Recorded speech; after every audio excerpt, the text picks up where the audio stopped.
요즘 TV에서 돌싱끼리 만나는 프로그램들이 있더라고요. 각자의 절절한 사연에 본격적으로 보진 못했지만 오다 가다 보면서 눈물이 나기도 하더라고요. 그러면서 제 예전 이야기들이 생각나더군요. 이 정도 이야기하니 알아들으신 분들이 계시겠네요. 저를 흔히들 말하는 과거가 있는 여자였습니다. 그 과거에 저는 얽매여 삶을 포기하고 싶기도 했었습니다. 모두가 저에게 손가락질을 하는 것 같았고 막막했습니다. 하지만 저를 지켜준 건 역시나 사람들이었습니다. 그 사람들이 있었기에 지금의 제가 있을 수 있겠죠. 그 마음을 갚기 위해 열심히 산다고 살았지만 아직도 부족한 것 같아 더 분발하려고 합니다. 그러고 나면 시간이 더 지난 어느 때쯤에는 이제 그만 마음의 짐을 내려놓을 때가 되었다 알게 될까요? 도대체 이 여자가 어떤 사연이기에 일어나 싶으시죠? 지금부터 저의 이야기를 시작해 보겠습니다. 들으시고 잘 살았다고 칭찬 한 번만 부탁드립니다. 그 사람을 만난 건 20살 때였습니다. 고등학교 졸업하고 처음으로 가진 친구들 모임에서 서로 첫눈에 반해 정말 불같은 연애를 했습니다. 우리는 어렸고 두려울 것이 없었습니다. 게다가 그 남자는 저희 지역에서도 나름 잘 산다는 축에 끼는 집안이었는데 남자는 그 부분을 내세우며 내가 희명이 너 책임진다니까 우리 엄마도 언제든지 며느리 볼 생각 있다고 하셨어 라고 말하고는 했습니다. 그런 남자의 말에 저는 설렜습니다. 20살밖에 되지도 않았던 여자애가 왜 책임진다는 그 말에 설렜는지 지금도 이해가 되지 않지만 그냥 그 남자가 한 말이라 좋기도 했던 것 같습니다. 그 남자가 숨만 쉬어도 좋았으니까요. 같이 밥 먹을 때도 좋았고 차를 마실 때도 좋았습니다. 아침 일찍부터 만나 저녁 늦게 헤어지면서도 헤어지기 싫어 아쉬웠습니다. 주변 친구들은 둘이 뭐가 그리 좋냐며 핀잔을 주기도 했지만 그냥 그 남자와 함께하는 모든 것이 좋았습니다. 술을 마시지 않아도 술 마신 것 같았으니까요. 그러다 남자는 저를 정말로 자신의 어머니에게 소개를 시켰습니다. 홀어머니의 외아들이었음에도 저에게 거리낌 없이 대해주시는 어머니도 좋았습니다. 갈 때마다 맛있는 음식도 해주시고 가끔 용돈도 주시면서 우리 태영이랑 사이좋게 지내. 진짜 이대로 날 잡아도 좋고 아직 너무 어려서 희명이 부모님이 싫어하시려나? 내가 주책이지? 우리 태영이밖에 없으니까 내가 외로웠는데 희명이같이 예쁜이가 놀러오니까 좋아서 그래 라고 하시기도 했습니다. 그러면서 저에게 예쁜이라고 부르시곤 하셨죠.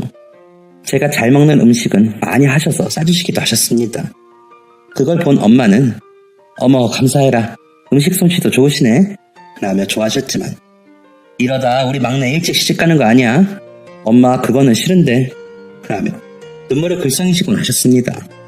그런 저와 엄마를 본 큰오빠는 고등학교 졸업한 지가 언젠데 벌써 시집이야기야. 정신 차려 이 기집애야. 학교나 잘 다닐 것이지 까불기는 이라며 연박을 주곤 했습니다. 어릴 적부터 큰오빠는 제가 조금이라도 어긋나게 행동하면 엄청 엄하게 단속을 했던 터라 큰오빠의 그런 모습에 그저 입만 삐죽거릴 뿐이었습니다. 대학에 들어갈 때 과도 큰오빠가 정해줄 정도로 단속이 심했거든요. 무서울 때도 많았고 짜증날 때도 많았지만 나이 차이가 12살이나 났고 오빠는 그때 벌써 결혼을 한 상태였던지라 저에게는 엄청 어른처럼 느껴져 함부로 대들지도 못했습니다. 큰오빠 말고도 오빠가 둘이나 더 있지만 다른 오빠들은 저에게 관심도 크게 있지 않을 뿐더러 무섭게도 안 했기에 그저 큰 오빠만 잘 피해 다니면 될 일이기도 했습니다. 어차피 오빠는 분가해 가끔만 집에 오니까요. 그러지 않았으면 그 남자와 연애하는 일도 굉장히 어려웠을 겁니다. 나이가 많으신 부모님은 어릴 적부터 제가 뭘 하든지 다 좋다고 하셨던지라 제 연애에도 그저 여유있게 바라보셨습니다. 그래서 저는 걱정이 없었던 것 같습니다. 한마디로 철이 없었던 거죠. 세상 무서운 줄 모르고 말이죠. 저희 집은 부유하진 않았지만 화목했고 오빠들이 셋이나 되다 보니 더 어리광쟁이로 자란 거였습니다. 하지만 저는 20살이 되었으니 어른이고 다 제가 결정할 수 있는 거라고 건방진 생각을 했습니다. 주변 어른들도 그 남자와 저의 만남을 지지해 주시니 거리낄 것이 없었습니다. 그래서인지 저희는 과감한 연애를 했습니다. 과감한 연애의 결실은 참으로 가혹한 줄도 모르고 그랬습니다. 2학기 중간고사를 끝내고 남자의 어머님이 그동안 고생했다며 밥 먹으러 오라고 하셨다는 말을 전하는 그 남자를 따라 남자의 집으로 갔습니다. 시험 공부하느라 서로 바빠 얼굴을 자주 보지 못했던 터라 둘만 있고 싶었지만 어머님의 성의를 무시할 수 없어 갔습니다. 그런데 그날따라 어지럼증도 심하고 속도 안 좋아. 가면서도 태영아, 나 그동안 너무 힘들었나봐. 유난히 힘들더라. 그래서 그런지 나 오늘 컨디션이 너무 안 좋아. 어머니한테 얘기 좀 잘해줘. 나 이상하게 보시면 어떻게 해? 라고 미리 말해야 할 정도였습니다. 그런 저에게 가서 밥만 먹고 내 방에서 좀 누워 자. 진짜 얼굴이 너무 안 좋다. 엄마가 너보고 보약 지어주시겠다고 하겠는데? 라며 안심을 시켜주었습니다. 남자의 집안에 들어서자 온 집안에 풍기는 음식 냄새에 어지러움이 더 커지더니 이내 화장실로 달려가 다 토해내게 되었습니다. 코를 붙들고 다 개워내는 저를 본 남자와 어머니는 매우 놀란 듯 보였습니다. 하지만 제게 그건 중요한 게 아니었습니다. 당장에 쓰러질 것 같더라고요. 속도 너무 안 좋고 음식 냄새가 너무 역하게 느껴져 그 집에 더 있을 수가 없었습니다. 어머니, 너무 죄송한데 제가 되게 체했나봐요. 음식하느라 힘드셨을 텐데 어쩌죠? 저 이만 가봐야 할 것 같아요. 라는 말만 남기고 문을 박차고 나와 버렸습니다. 남자는 따라 나오더니 괜찮아? 집에 데려다 줄게. 기다려봐. 택시 잡자. 라며 저를 달랬지만 저는 다시 올라오는 구토를 참지 못하고 골목에 쪼그려 앉아 다시 한번 다 토해냈습니다. 진짜 혼이 빠지는 것 같았습니다. 그런 저를 걱정스러운 얼굴로 보던 남자는 제 등을 치며 괜찮냐는 말만 반복해서 할 뿐이었습니다. 저는 그저 어딘가에 가서 몸을 뉘고 싶었습니다. 아무것도 눈에 들어오지 않더라고요. 남자는 우리 집에 가서 일단 좀 누웠다가 갈래? 체했으면 약도 좀 먹고 라고 하는데 저는 고개를 가로저으며 그냥 나 택시만 좀 잡아줘. 태영이 너는 그리고 들어가. 어머니 음식 많이 하셨는데 너라도 먹어야지. 난 그냥 얼른 가서 쉬고 싶어. 라고 하면서 울었습니다. 왜 그런지 눈물이 그렇게 나더라고요. 어쩌면 저는 그때 알았는지도 모르겠습니다. 제 뱃속에 새 생명의 싹이 텄음을요. 본능적으로 느껴진 건지 약도 먹기 싫었으니까요. 그렇게 집으로 돌아와 방으로 들어가 옷도 벗지 못하고 침대에 누워 쓰러지듯 잠이 들었습니다. 정말 너무 피곤하고 잠만 쏟아졌거든요. 정신없이 잠을 자는데 굉장히 달콤한 열매를 따서 먹는 꿈을 꾸었습니다. 보랏빛 길쭉한 포도송이 같은 그 열매가 갑자기 반짝반짝 거리더니 보석으로 변하는 걸 제가 잔뜩 따서 품에 안는 꿈이었습니다.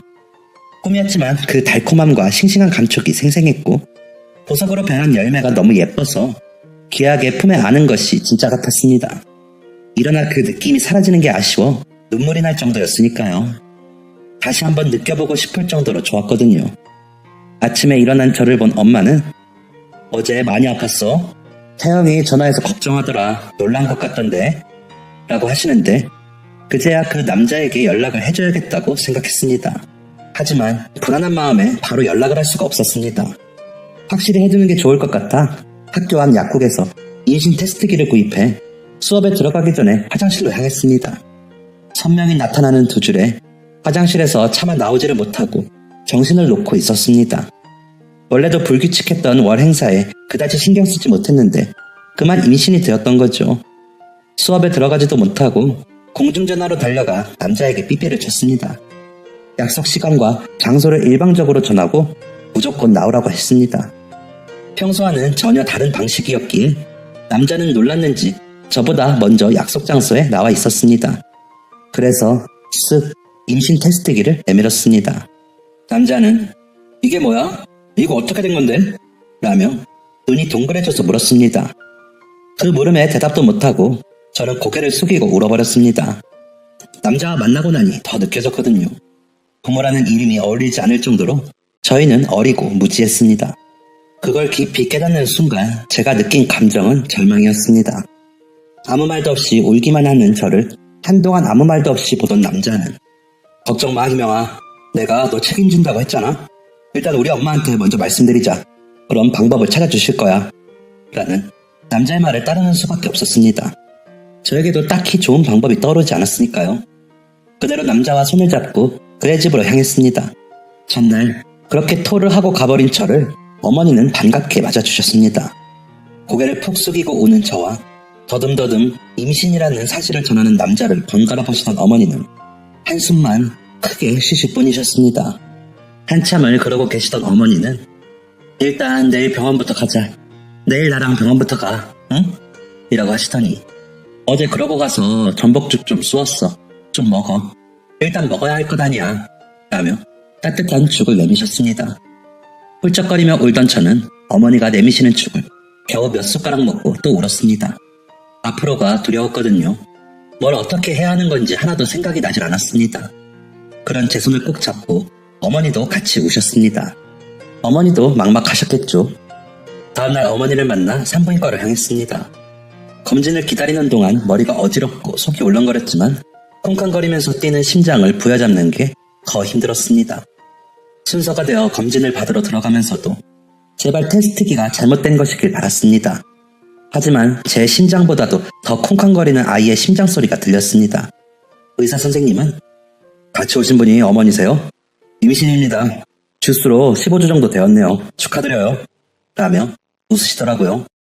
머릿속이 아수라장이 되었습니다. 웃어야 할지 울어야 할지 모르겠는데 아이의 심장 소리가 너무 또렷이 제게 박히더라고요. 그런 제 손을 잡으신 어머니는 눈가에 눈물이 맺히신 채로 화면에서 눈을 못 떼시더라고요. 임산부 수첩을 받고 초음파 사진을 받아 병원을 나서는데 다리가 후들거렸습니다. 제가 넘어질 것 같았는지 어머니가 얼른 제 손을 잡아주시더라고요. 그렇게 어머니를 의지한 채 남자의 집으로 갔습니다. 집에서 기다리고 있던 남자는 저와 어머니를 보자 달려와 뭐래? 병원에서 뭐래? 라며 묻는데 그런 남자를 보자니 또 눈물이 나더라고요. 그 자리에 서서 울면서 초음파 사진을 내밀었죠. 남자는 어디가 아기인 거야? 라며 한참을 보더니 희명아, 어쨌든 우리 사랑의 결실이잖아. 조금 빨리 찾아오긴 했지만 우리 이 아이 낳아서 키우자. 결혼도 하고 엄마랑 이야기했는데 너가 휴학하고 아기 낳고 몸조리하면 엄마가 아이 키워주신대.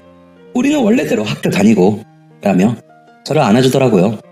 엉엉 울어 머리가 울려 아프면서도 남자가 하는 말에 안심이 됐습니다.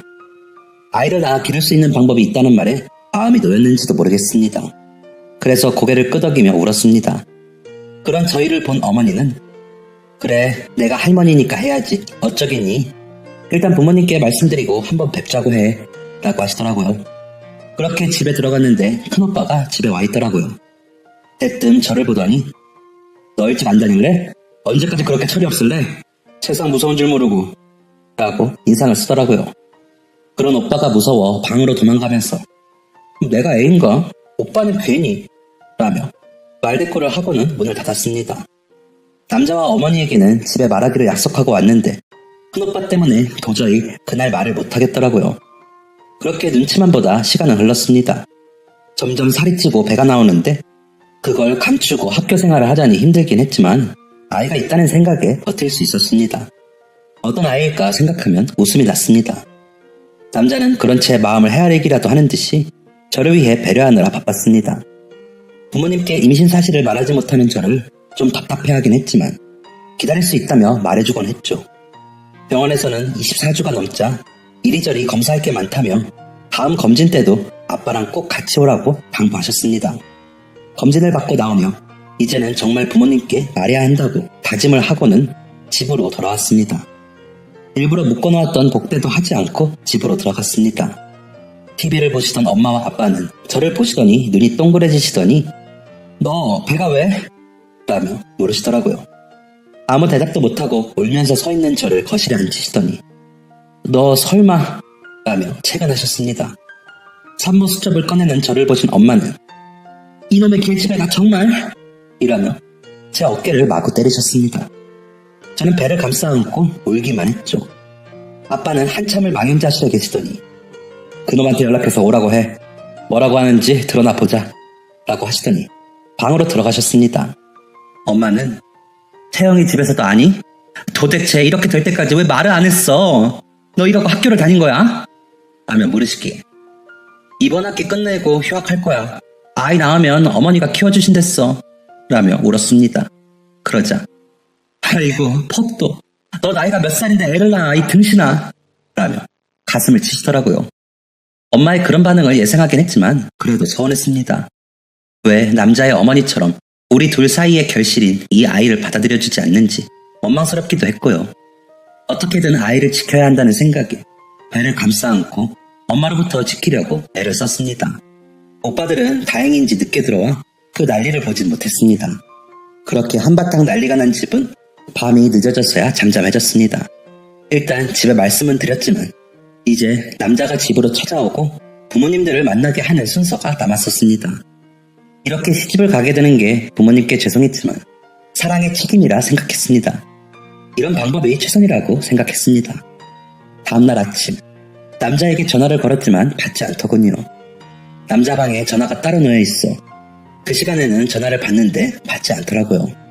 부모님께 인사를 시켜야 했으므로 마음이 급해 어머님이 계시는 거실 전화로도 전화를 해봤지만 전화를 받지 않았습니다. 무슨 일이 있나 싶었지만 통화가 안 되니 제 마음만 타들어갈 뿐이었습니다. 일단 학교에 가서 휴학계를 내기로 한 날이라 학교를 향했습니다. 휴학계를 내고 학교 공중전화에서 남자에게 다시 전화를 해봤지만 받지 않았습니다. 어머니에게도 연락해봤지만 통화가 안 됐습니다. 남자의 집으로 가기 위해 택시를 탔습니다. 남자의 집 앞에 내려 배를 눌렀지만 아무도 나오지 않았습니다. 그쯤 되니 무슨 일이 생긴 건가 싶어 걱정이 되었습니다. 그렇게 남자의 집 앞에서 발을 동동거리고 있는데 남자가 피곤한 얼굴로 나타났습니다. 왔어? 엄마 여행 가셔서 안 계시는데 라며 웃더군요. 그래서 어디 갔다가 와? 연락이 안 돼서 놀랐잖아 라며 인상을 썼더니 친구들하고 술 좀 마셨어. 요즘 일이 많았잖아. 스트레스 좀 풀려고 라며 답하더군요. 그 말을 듣는 순간 너무 섭섭했습니다. 우리 집은 난리가 났고 우리 부모님은 잠도 못 주무시고 나는 휴학계를 내고 왔는데 책임지겠다던 사람들은 술을 마시고 여행을 가다니요. 집에 이야기했어.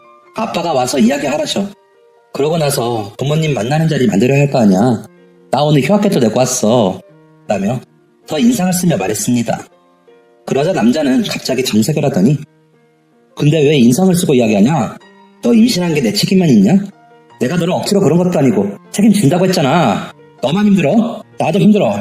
이 나이에 애 아빠가 되게 생겼는데 나라고 뭐 룰루랄라 좋겠어? 일단 집에 가서 기다려. 내가 연락할게.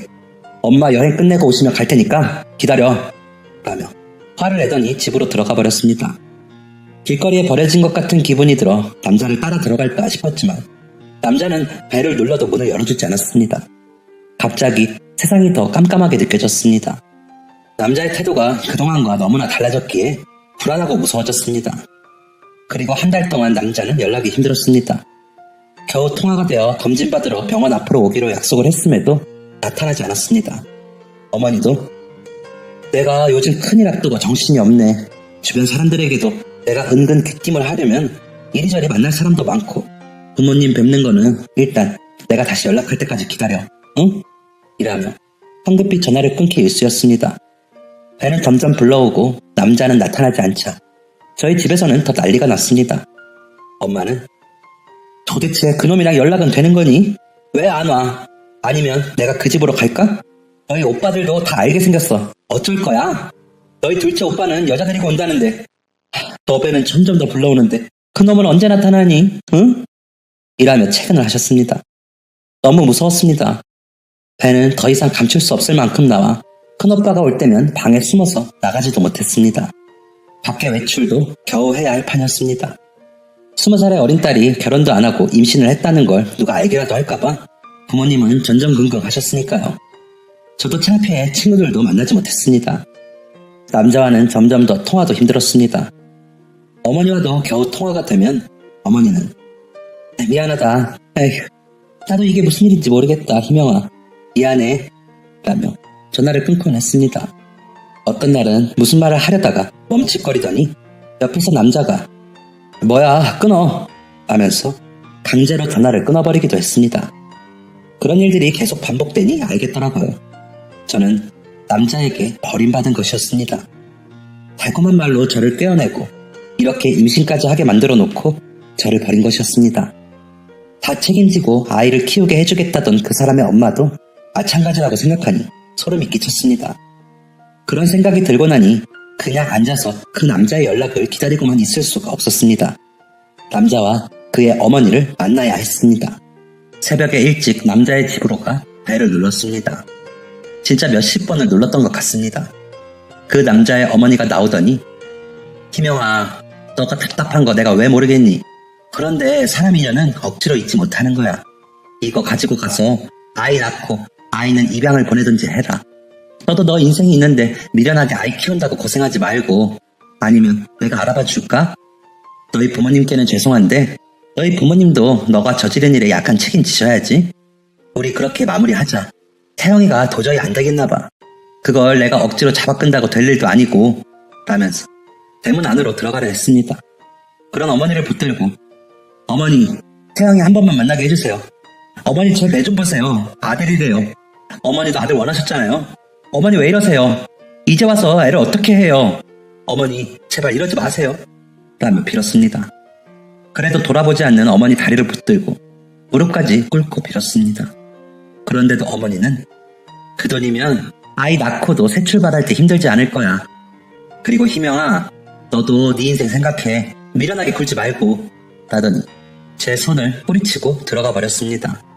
돈 봉투를 끌어안고 그 집 앞에서 엉엉 울었지만 남자는 나와보지도 않았습니다.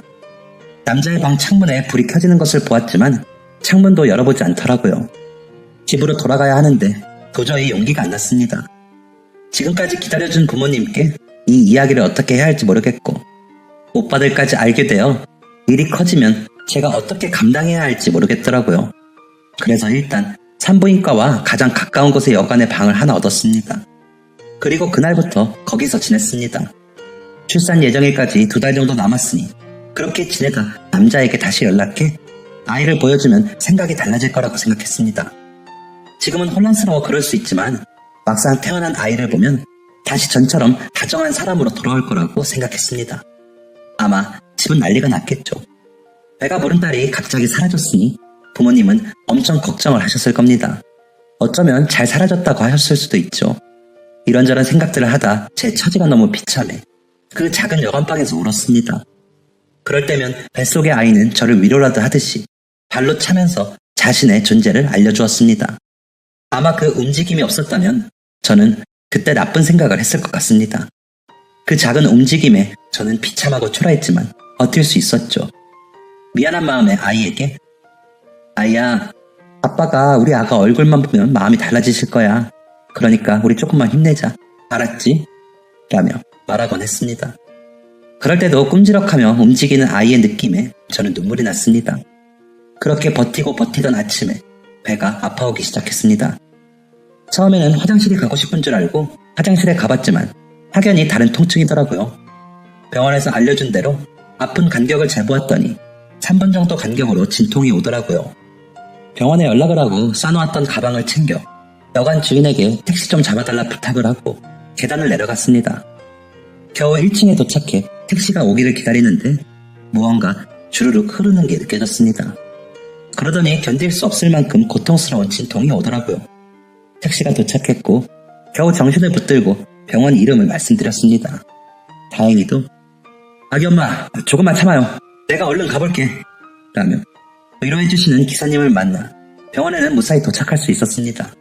세차비까지 드리겠다는 저의 말에 건강히 아이 낳으면 그거로 됐습니다. 라며 저를 부축해 병원 입구까지 데려다 주시는 기사님의 다정한 말에 저는 코끝이 찡했습니다. 낯선 사람들도 아이를 위해 애써주시는데 애 아빠라는 사람은 어디서 뭘 하고 있는 건지 싶어 속상하더라고요. 그렇게 도착한 병원에서 저는 응급으로 분만실에 들어가 진통을 시작했습니다. 남자와 남자의 어머니한테 병원에서 여러 차례 연락을 해봤는데 연락이 닿지 않는다며 다른 보호자 연락처를 달라는 간호사님의 말에 저는 엉엉 울면서 진통을 했습니다. 그때 무슨 생각이었는지 큰오빠의 연락처를 알려주었습니다. 그냥 부모님께 연락하면 쓰러지실 것 같아 막연히 큰오빠를 생각했던 것 같습니다. 오빠는 저를 크게 혼내긴 해도 쓰러지진 않을 테니까요. 병원에서 연락이 닿았는지 오빠분 오신대요. 산모님 조금만 힘내세요. 라며 제 손을 잡아주시는 의사 선생님의 손길에 저는 다시 눈물이 났습니다. 하지만 아이를 위해 울고만 있을 수는 없었습니다. 정말 생과 사를 넘나드는 기분으로 진통을 했습니다. 너무 괴로웠지만 아이의 머리가 보인다는 그 말에 저는 기뻤습니다. 아이가 태어나면 다 해결될 것이라고 생각했으니까요.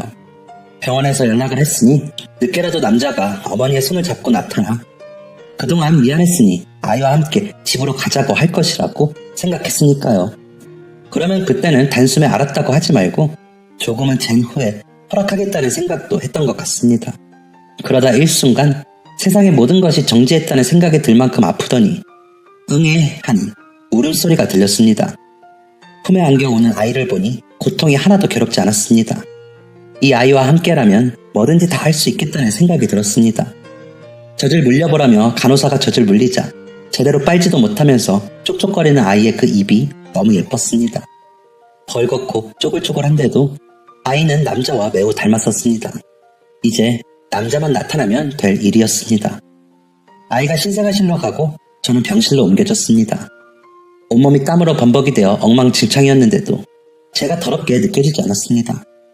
병실 문이 열리고 혹시나 그 사람인가 싶어 보았지만 큰오빠와 새언니였습니다. 잔뜩 인상을 쓰고 있는 오빠를 보자니 기가 죽어 놀라고 있는데 새언니가 아가씨 고생했어요. 아이가 너무 예뻐요. 신생아실에서 제일 잘생겼어요.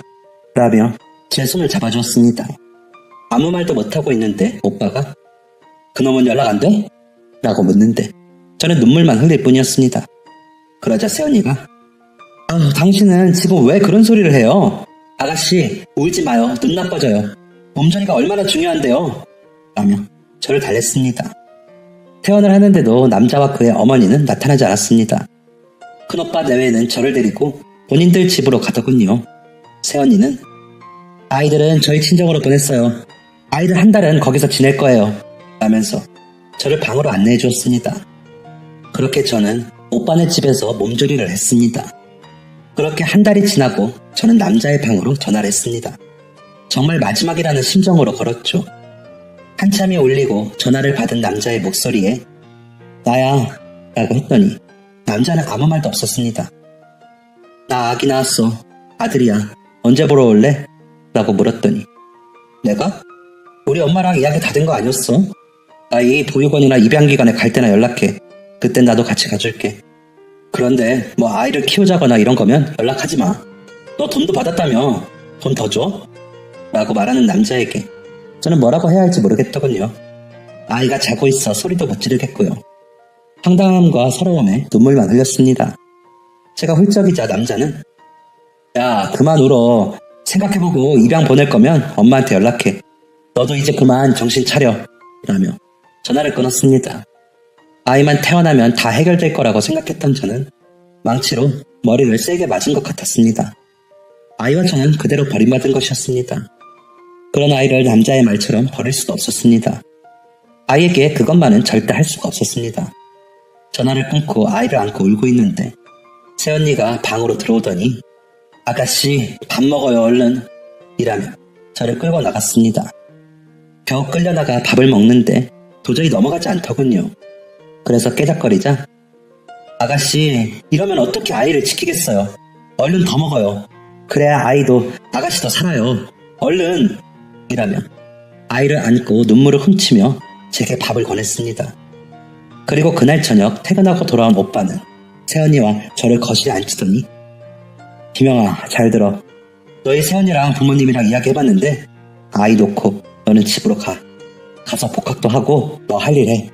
라고 하는 겁니다. 저는 싫어. 오빠 싫어요. 라며 울었습니다. 우리도 아이들 더 이상 처갓집에 맡길 수 없어. 데리고 와야 해. 애들 보기 전에 너는 가. 애는 우리가 호적에 올리고 우리 자식으로 키울 거야. 너도 봐서 알겠지만 너희 새언니 낳지 않았다고 차별하고 그러지 않을 거야. 너 이제 막 21살인데 어떻게 애를 키우고 살래?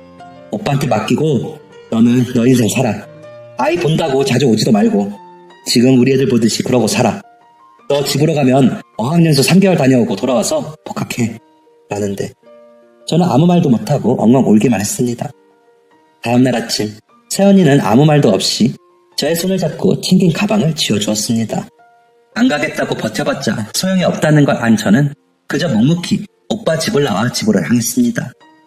엄마는 아무 말 없이 저를 안고 우셨습니다. 아이는 한 달 뒤쯤 조카들과 왔습니다. 민호라는 이름이 생겼더군요. 큰 조카는 고모, 민호가 엄마 뱃속에 있었는데 아무도 몰랐대요. 엄마가 갑자기 배가 아파서 우리가 외할머니네 가 있는 동안 태어났대요. 대단하죠? 되게 예뻐요. 라며 동생 자랑을 했습니다. 아이를 안아보고 싶었지만 옆에서 엄마가 제 손을 잡고 놔주지 않아 그러지도 못했습니다. 그렇게 아이는 큰 오빠네 막내 아들로 자랐습니다. 오빠는 전보다 집에 자주 오지 않았습니다. 제가 간다고 하면 오지 말라고 했고요. 가끔 오빠가 데리고 온 아이를 보면 티 없이 잘 자라고 있었습니다. 저는 남자의 어머니에게 받은 돈을 집으로 오기 전에 새언니에게 모두 드렸습니다. 하지만 새언니는 아가씨, 자식 키우는 사람이 남의 돈을 왜 받아요? 이걸로 아가씨 어학연수나 다녀와요. 내 자식은 내가 키워요. 라고 했을 때 저는 알았습니다. 오빠와 언니가 누구보다 아이를 잘 기를 거라는 걸요. 하지만 또 저는 저대로 아이에게 해주고 싶은 마음을 표현하고 싶어 조카들 선물까지 함께 보내곤 했습니다. 조카들은 고모 최고라며 좋아했습니다. 저는 어학연수는 가지 않았습니다. 그리고 그 돈으로 조카들과 아이에게 이것저것 사서 보내는데 돈을 썼습니다. 보내면서도 혹시나 언니가 마음 상할까봐 조카들 것을 더 좋은 것으로 사서 보냈습니다. 그리고 가을에는 복학을 했고 열심히 다녔습니다. 그리고 좋은 학점으로 졸업을 했고 괜찮은 회사에 취직을 했습니다. 엄마는 간간히 선짜리 이야기를 하셨지만 엄마 그거 사기야 라는 제 말에 아무 소리 못하시고 포기하시곤 했습니다. 저는 그냥 아이가 잘하는 것을 지켜보며 살기로 결심했던 터라 엄마가 결혼 이야기를 꺼내실 때마다 단호하게 말하곤 했습니다. 아이는 무럭무럭 컸습니다. 웃을 때 남자의 얼굴이 보여 볼 때마다 마음이 아팠지만 엄마 껌딱지인 아이는 제게 잘 오지도 않고 새언니만 따라다녔습니다. 조카들이 고모, 민호가 엄마를 다 가져가서 우리는 엄마랑 잘 앉지도 못해요 라며 푸념을 할 정도로 아이는 오빠와 새언니에게 사랑을 듬뿍 받고 자랐습니다. 그래서 안심이 되고 아이가 잘하는 것을 볼 수 있어 좋았지만 그래서 더 쓸쓸하고 싫었습니다. 한 번이라도 아이에게 엄마 소리를 듣고 싶었고 한 번이라도 제 품에 꼭 안고 잠이 들고 싶었거든요. 하지만 제 아이임에도 모두의 눈치를 보느라 안아주지도 이름을 잘 부르지도 못했습니다. 아이에게는 그저 선물 잘 사주고 용돈 잘 주는 고모일 뿐이었죠.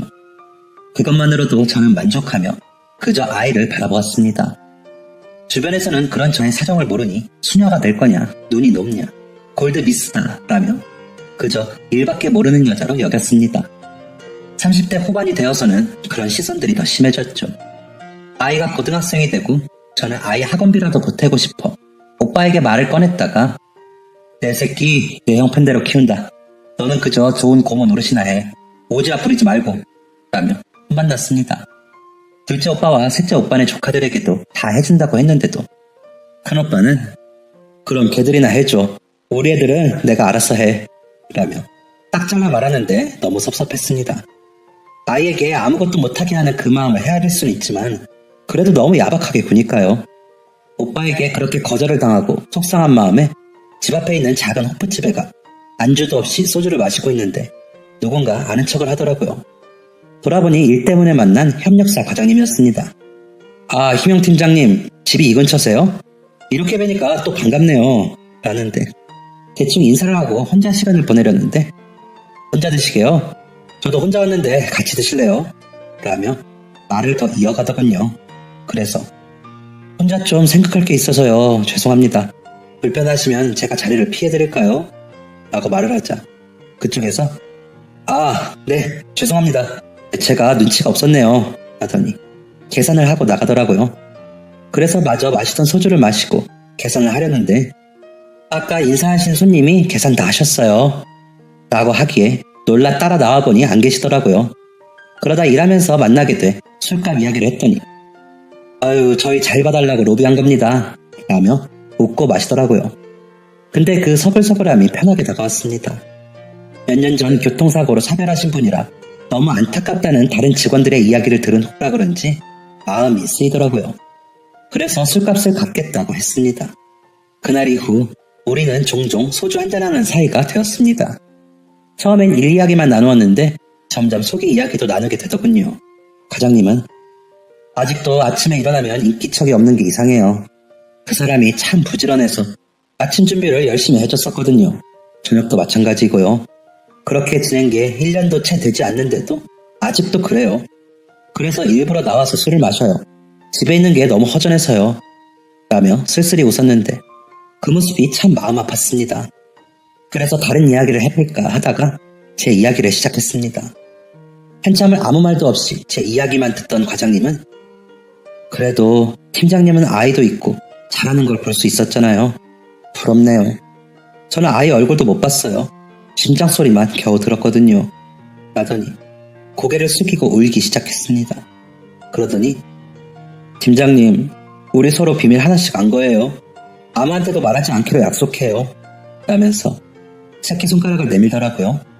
얼결에 그 손가락에 제 손가락을 걸었습니다. 그리고 저는 과장님과 만남을 시작했습니다.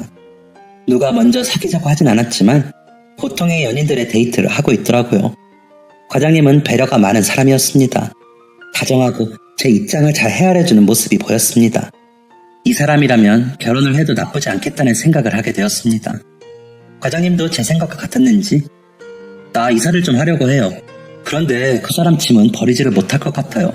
잘 싸서 보관만 해도 괜찮을까요? 라고 묻는데 네, 저는 아이가 지척에 있는데 짐 정도는 싸서 들 수도 있죠. 라고 대답했습니다. 그랬더니 그 집에서 같이 사는 거는요? 라고 묻기에 네, 그래요 그럼 이라고 답해버렸습니다. 그렇게 과장님과 결혼을 약속한 저는 부모님께 좋은 소식을 전할 생각에 다소 들떠서 집으로 향했습니다. 집에 도착해보니 큰오빠가 혼자 집에 와 있더군요. 무슨 일인가 싶어 오빠 무슨 일이에요? 라고 물으니 엄마가 태영이가 죽었다고 연락이 왔어 라고 하시는 겁니다. 그 사람이 왜 죽어? 엄마는 그걸 어떻게 알았어? 오빠! 라고 묻자 오빠는 천천히 입을 열었습니다. 너가 갑자기 사라지고 태영이한테 연락이 왔어. 어머니랑 내가 나갔지. 그 집 엄마랑 둘이 무릎 꿇고 빌더라. 제발 아이만 지켜달라고. 뭐든지 다 할 테니 아이만 지켜달라고. 무슨 소리냐고. 희명이 인생 다 망쳐놓고 이게 무슨 소리냐고. 그 녀석 멱살을 잡았다. 그런데 나풀거린다는 말이 맞을 정도로 가뿐하게 들리더라. 이상해서 보니 사람이 병색이 완연해. 아프냐고 물어보니 암이래. 오래 못 살 것 같다고. 너 새 출발하게 하려면 그 방법밖에 없다면서 사정사정을 하더라. 지금은 자신들이 준 돈으로 어디서 지낼 것 같은데 아이 낳으려면 연락 올 테니까 제발 부탁한다면서 말이야. 안 그러면 보육원에 줬다고 하고 자신들한테 아이 보내달라고. 그러는데 태영이가 희명이 애 없으면 못 살 거라고 제발 아이는 보고 살 수 있게 해달라면서 사정을 하더라. 그래서 약속을 했다. 태영이는 그렇게 십몇 년을 투병을 했어. 그러다 아까 저녁에 그만 떠났다고 연락이 왔어. 라며 담담히 말하더군요. 믿을 수가 없었습니다. 제가 믿지 못하자 민호한테는 할머니 친구 만나러 가자고 하고 태영이 엄마는 가끔 보여줬어. 민호가 워낙 착해서 부침성 있게 잘하니까 얼마나 좋아하던지. 앞으로도 그렇게 보여주기로 했다. 애가 다 알면 얼마나 혼란스럽겠니? 너도 지금처럼 그냥 지내. 그래도 장례식에는 다녀오라고 이야기한 거야. 민호는 지네 형들이랑 너희 오빠가 내일 데리고 다녀올 거래. 아빠 친구다 하면서 너는 오늘 밤에라도 좀 다녀와. 라며 엄마가 말씀을 하시는데도 저는 믿을 수가 없었습니다. 엄마가 말한 장례식장으로 향하면서도 믿을 수가 없었습니다. 장례식장에 도착해 진태형이라는 이름이 적힌 편말을 보면서도 믿을 수가 없었습니다. 신발을 벗고 그 사람 영정사진을 보고 어머니를 보면서 안기는데도 믿을 수가 없었습니다. 그 오랜 시간 혼자 아파하며 저에게는 나쁜 사람을 자초하다가 이렇게 떠난 게 그 사람이라는 사실을 믿고 싶지 않았습니다. 그런 줄도 모르고 제일 아픈 줄 알았던 제가 너무 바보 같았습니다. 저는 아이를 보면서 살았는데 그 사람은 그러지 못했으니까요. 아이가 태어나면서 어떻게 해주자던 그 사람의 말들이 떠올랐습니다.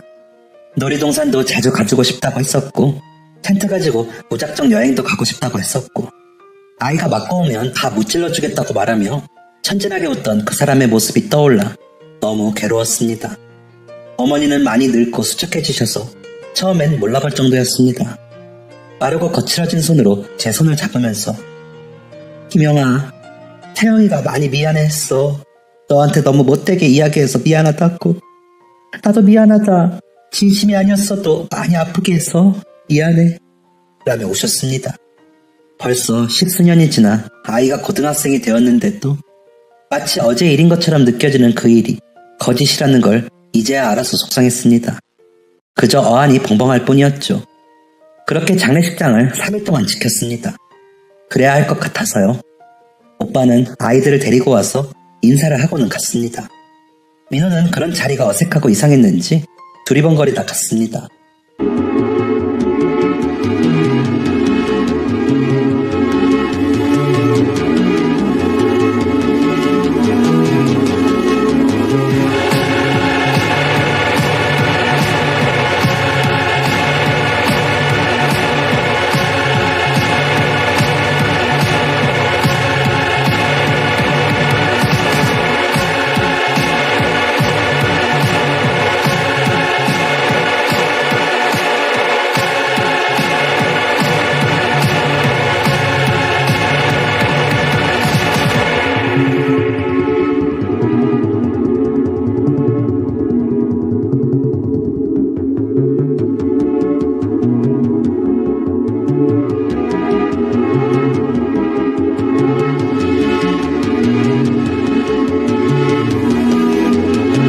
아이가 가고 나서 어머님은 아이가 참 착하게 잘 자랐더라. 희명이 가족분들이 너무 고생하셨지. 미안하다. 우리가 너무 미안해. 라며 그 사람이 저에게 모질게 하던 그 첫 번째 날에 대해 이야기를 꺼내셨습니다. 그때 있잖아. 너가 부모님께 이야기하고 온 날, 그 전날 저녁에 우리가 응급실에 갔다 왔어. 혜영이가 쓰러졌거든. 아무래도 암인 것 같다며 검사하고 가라고 해서 검사를 하고 집으로 오는데 너가 보이더라. 문을 두드리는 널 보더니 태영이가 후다닥 나를 골목에 숨기더니 나오지 말라고 하더라. 그러더니 가서 너한테 막 뭐라고 해. 그러더니 너가 울면서 집으로 가는데 나를 다시 데리러 나와서는 태영이가 막 울면서 엄마, 희명이 너무 불쌍해. 어떻게 해. 그러더라고. 그러더니 엄마, 행여나 희명이 붙을 생각하지 마. 나 진짜 암이면 그냥 보내주자 라는데 그 말이 맞지 뭐니. 그래서 그날부터 우리가 나쁜 사람들 되자고 그런 거야. 우리 원망 많이 했지? 혼자 애 낳느라 고생했다. 라고 하고는 우시더라고요. 아마도 그 사람이면 그랬을 것 같더라고요. 그 사람을 원망했던 만큼 미안한 마음에 저도 흑흑거리며 울었습니다.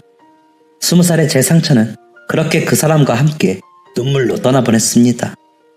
그렇게 장례가 끝나고 과장님께 다 말을 했더니 나쁜 사람이 아니어서 너무 다행이네요. 마음 아픈 일이지만 팀장님이 좋은 사람과 인연이었다고 생각하니 다행인 것 같아요. 그래서 민호도 착한가 봐요. 라며 저를 달래주었습니다. 그러더니 과장님은 제게 청혼을 했고 저는 받아들였습니다. 그리고 얼마 뒤 어머니가 병원에 입원하셨다는 소식에 같이 다녀오기도 했습니다.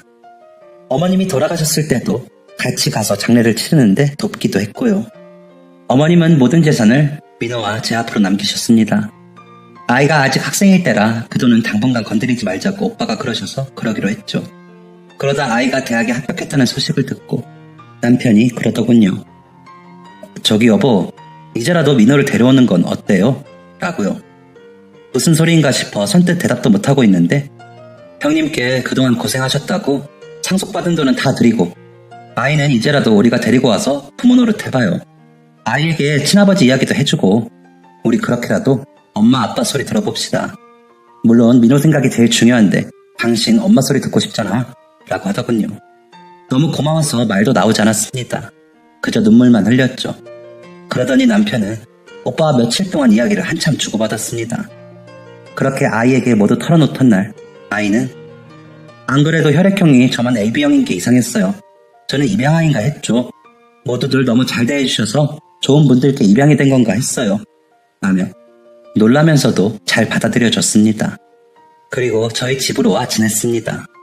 저희 부부에게는 어머니 아버지라고 부르면서 오빠네 부부에게는 엄마 아빠라고 부를 때 좀 서운하긴 하지만 어쩔 수 없다고 생각합니다. 그만큼 오빠 부부가 아이를 잘 길러주신 거니까요.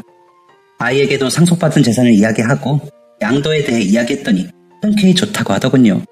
그러더니 엄마 아빠 물려준다고 아껴 쓰지 말고 팍팍 써요. 나중에 형들이랑 사이좋게 나눠주고 라며 웃더라고요. 오빠네는 그 돈을 왜 우리가 받냐며 손사래를 쳤지만 민호가 뭐라고 설득했는지 이내 받아주셨습니다.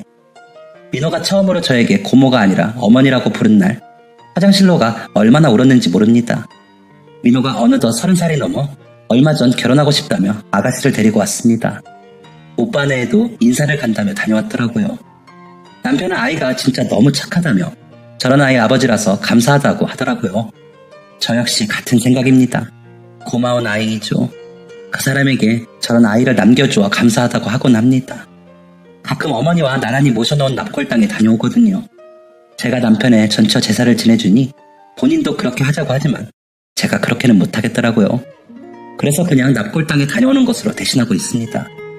참 저런 여자가 다 있나 싶으시죠? 그래도 저는 남편 말처럼 운이 좋은 사람인 것 같습니다.